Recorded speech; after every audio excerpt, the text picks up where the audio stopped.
Hello, class. So today we're going over our first lecture, which is an introduction or reintroduction to rhetoric. If you've taken my English 101 class, you should know this pretty well.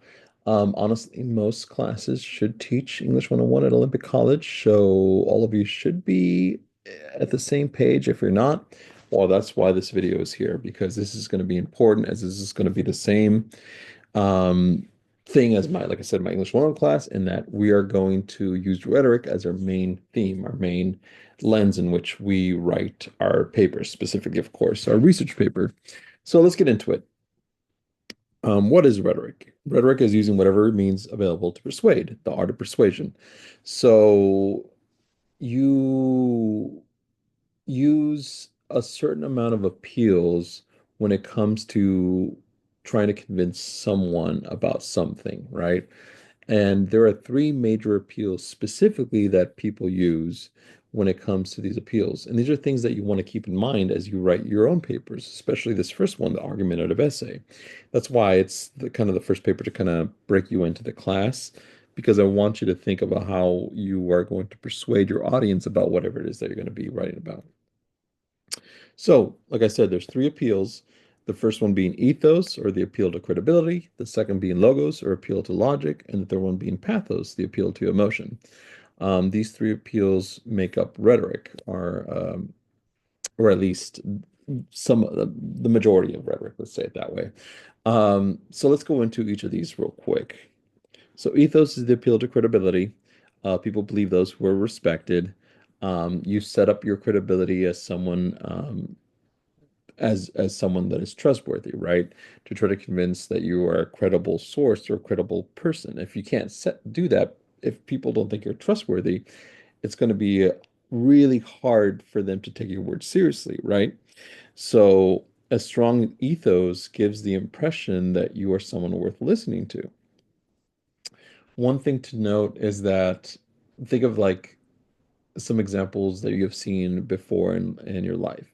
For instance, lawyers, right? Doctors, people on television in the news, the way they're dressed, the way the colors they choose for what they're dressed, right? Think of the professional way they look. Imagine you have a really serious case and you need a defense attorney, right?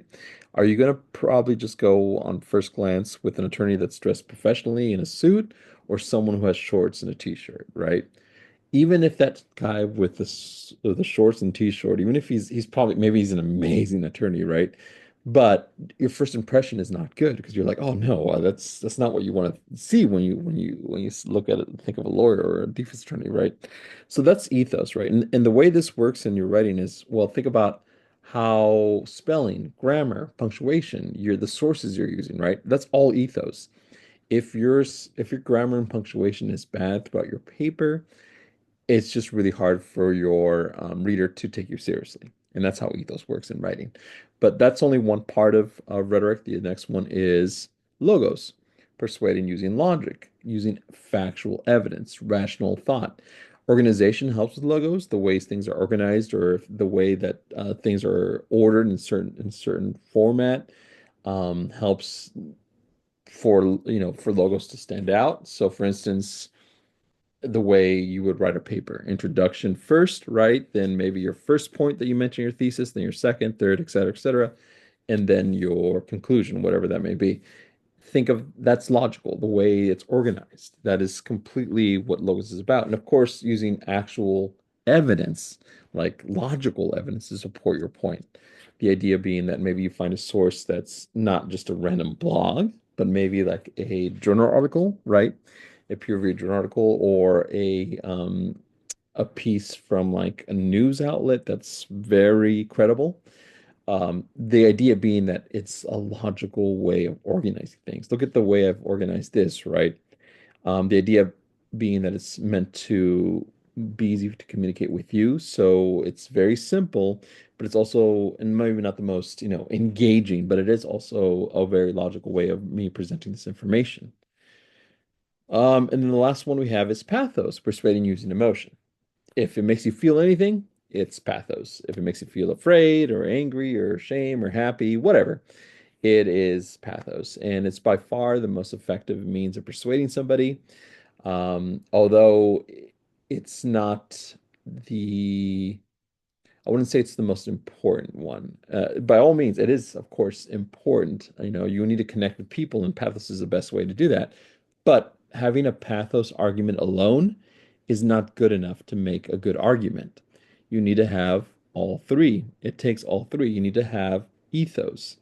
You need to be able to be trustworthy, have some kind of authority, right? You need to have logos, have good argument to make, have logical argument to make, and then need to have pathos, a good emotional connection with your audience to be able to persuade effectively. Using just two out of the three isn't enough. Usually, you see a lot of ethos. Maybe someone looks trustworthy, and then they're using pathos centric, so maybe they're making you afraid about something and able to persuade. But if you logically think about it, you're like, wait, this doesn't make any sense. That's the idea. That's why it's so important to have all three. And unfortunately, logos has been kind of not been as strong in recent times, I guess you could say, in certain arguments. But it is very important to make sure to keep that in mind for when you start writing your papers. Um, so at the end of the day, though, rhetoric is just the art of successful communication. That's what I really argue, is that it's not just about persuading somebody. It's not just about like convincing them to get something or to make sure they do whatever it is that they want to do. It's about connecting with people, but communicating with somebody. Because at the end of the day, it's just someone saying something to somebody else, also known as communication. And if we're able to communicate, we're able to connect, we're able to successfully understand one another. And that's why rhetoric is so important. And it's why I use rhetoric as the basis of all my classes for English composition. And this continues on from my English 101 to this, English 102, which is why it's important. If you're not quite familiar with this, please make sure to pay attention to this video because that's going to be the major theme of the class, rhetoric.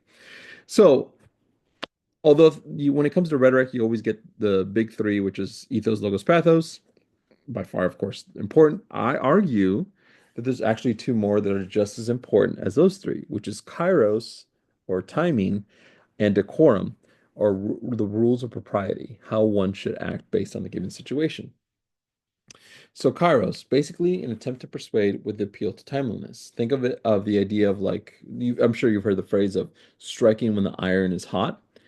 That's what Kairos is. Saying something or doing something at the right time to be as most effective as possible. Bam, Kairos, right? So maybe you are saying that you're making an argument in a paper that people should be vaccinated for the flu, right? And maybe people are like, no, don't vaccinate flu. So maybe the best time to publish that paper would be now, right? In the winter season when flu is really acting up, especially the stomach flu, which can be really nasty, right? Maybe there's some kind of vaccine for that. Now would be a perfect time to publish that piece and like an article online and being like, hey, this is why you want to avoid this, right? Now would be a good time over, say, maybe the summer where flu isn't as prevalent, right? It's not the best time. So maybe fall and winter, way better than spring or summer. That's timing. And timing also takes place, of course, in writing, the actual drafting itself. When is it the right time to present whatever point you're making? So maybe you have an argument you're making, whatever the case is, right? But one of the things we're going to learn in this class is that whatever argument we're making, we also need to address the counter argument. Because if you have something to say, there should be an opposition to it. So where should you place that counter argument? Should it be weaved throughout your whole paper? Would that be the most effective? Or maybe it should come at the end before the conclusion. Maybe you should address the concerns of the opposition. That's Kairos. That's timing. Here's just some examples of it, that you may have uh, seen in your own life. So saying a genuine congratulations when someone graduates versus saying it when they fail a class. You would never do that, right? Unless you're being a jerk, is say, hey, congratulations. Right? But you would absolutely say it when somebody passes a class, congrats. You passed the class, good work.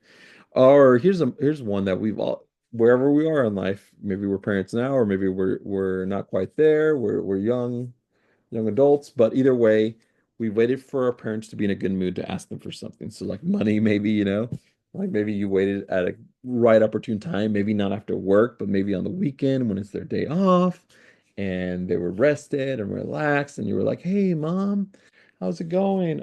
Listen, I'd really like to buy something. It's only $5 or whatever." And so that's when you asked them, right? Back in my day, to date myself, I'd be like, "Hey, mom, can I rent a movie or a game?" And that would be the time, right? Something that you wouldn't do that today, rent a movie, but whatever it is, the case is that you would ask for money, maybe go buy some snacks or whatever. But that's an example of Kairos. Decorum. So the fifth and last one is decorum. Basically, the suitable way of presenting something for a given circumstance. The rules of etiquette, the way you should behave given the rhetorical situation.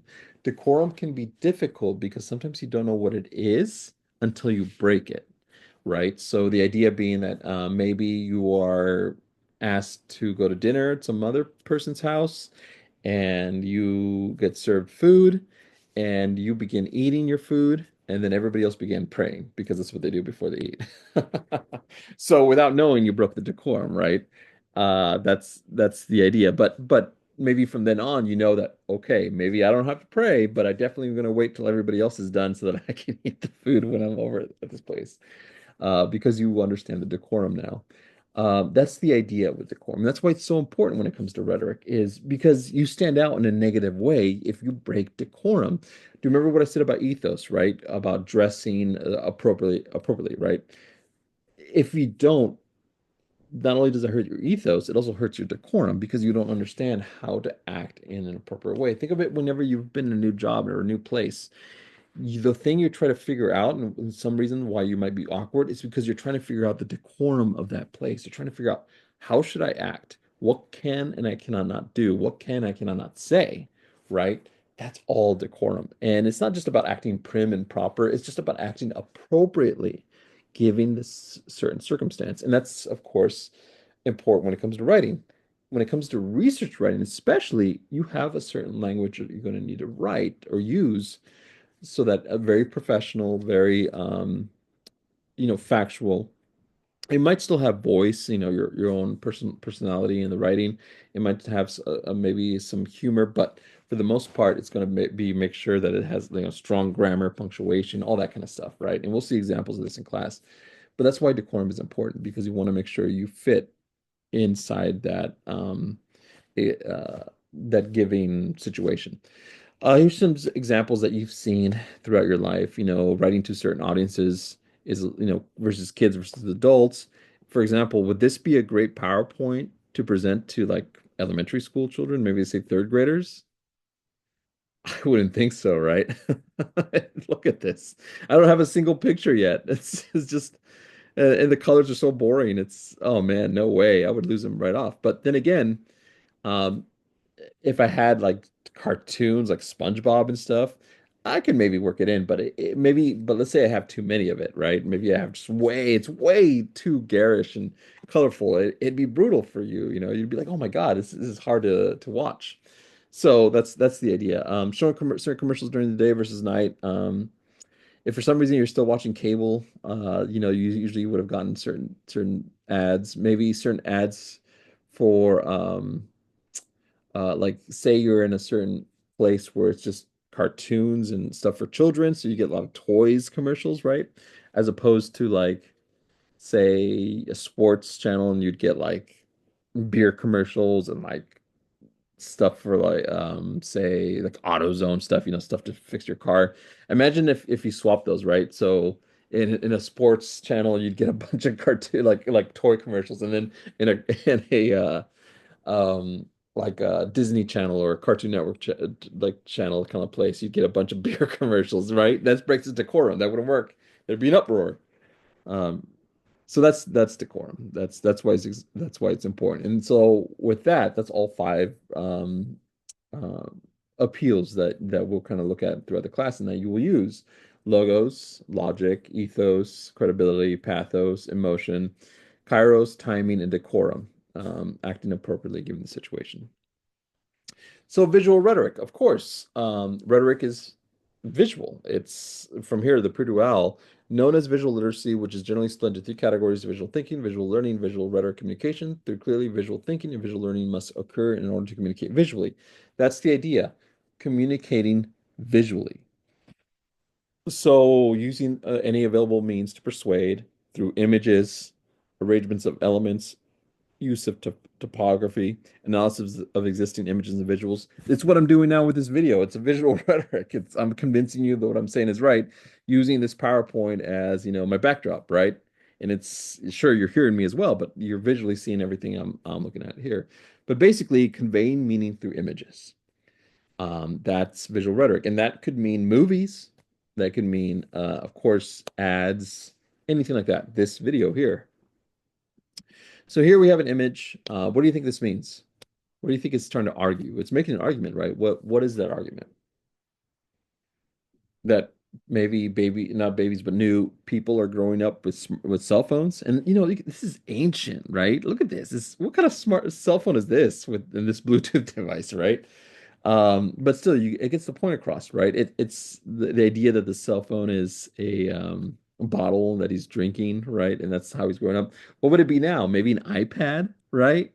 Or a phone, some kind of like a smartphone, like an iPhone or something like that, an Android. Same thing though, right? The idea that they're raising or being fed this technology for good or ill, right? That's the idea, and you get that through that single image. What do we have here, right? The kind of iconic hope poster from Obama. I like this one because it also added a bunch of the parodies one, right, as well. But you kind of see the similar thing, right? The red, white, blue. So you get American, you get the hope that's pretty obvious what they want you to think. And at the end of the day, the argument is just to vote for Obama. But then here you have all this different things that are arguing for whatever given show or whatever, which is I just thought it was hilarious. It's always whenever you get a popular thing, you always get the parodies for a good chuckle. What about this one? Buckle up, right? And it's great because man, it kind of creates a little shiver, at least down my spine, right? Because the idea of like your spine being separated, right? Oh, that's crazy. That just gets me right here.